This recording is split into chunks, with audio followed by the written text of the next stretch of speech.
ഫാഫാബായുടെ trailer കഴിഞ്ഞ ദിവസമാണ് പുറത്തു വന്നത്. സെലിബ്രിറ്റികളടക്കം നിരവധി പേരാണ് ട്രെയിലർ പങ്കുവച്ചതും.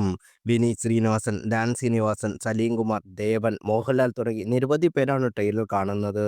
ഇപ്പോൾ മുക്കിനും മൂലയിലും എൻ്റെ പേരാണ്, ഇതാണ് എൻ്റെ കംബാക്ക് എന്നീ തുടങ്ങിയ ഡയലോഗും ട്രെയിലറിലുമുണ്ട്. നടി ആക്രമിക്കപ്പെട്ട കേസിൽ ദിലീപ് കുറ്റക്കാരനെന്ന് കോടതി വിധിച്ചത് കഴിഞ്ഞ ദിവസമായിരുന്നു.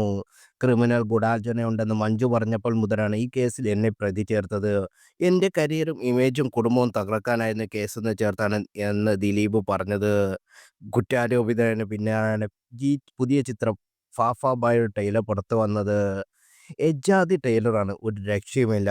ലാലേട്ടൻ വന്നതോടെ ട്രെയിലർ വേറെ ലെവലായി. ഇതിൻ്റെ ടീസർ കണ്ടപ്പോൾ എനിക്കൊരു ശോകമാണെന്നാ തോന്നിയത്. ദാനിൻ്റെയും വിനീതിൻ്റെയും കയ്യിൽ ഇട്ടിട്ട് പോകുമെന്ന് പോലെ തോന്നി. എന്നാൽ ട്രെയിലർ വന്നതോടെ എൻ്റെ അഭിപ്രായം മാറുകയാണ്. തകർത്തു, പൊളിച്ചു, വിവാദങ്ങൾക്കെല്ലാം ഒരു സൈഡിലിരിക്കട്ടെ. സിനിമയെ സിനിമയെ തന്നെ കാണാൻ എന്നെ മോഹൻലാൽ ഫാൻസ് ആക്കുമല്ലോ.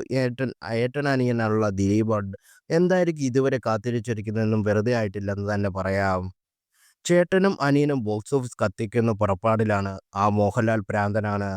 അയാളെക്കാൾ കൂടുതൽ മറ്റാരും മലയാളികൾ സ്നേഹിക്കരുത് എന്ന വാശി പുള്ളിക്കുണ്ട്. എത്ര വർഷമായി അയാൾ അങ്ങനെ മലയാളികൾക്ക് പ്രിയപ്പെട്ടവനായി നിൽക്കുന്നു. മോഹൻലാലിൻ്റെ ലുക്ക് ഒരു രക്ഷയുമില്ല. മോഹൻലാൽ 90ലേക്ക് തിരിച്ചു വരികയാണ്. ആ ലുക്ക് നോക്കി. ജയിലറിലും അപ്പുറമുള്ള ഗസ്റ്റ് റോളായിരിക്കും ഇത്. ദ റിയൽ ഓജിയാണ് മോഹൻലാൽ.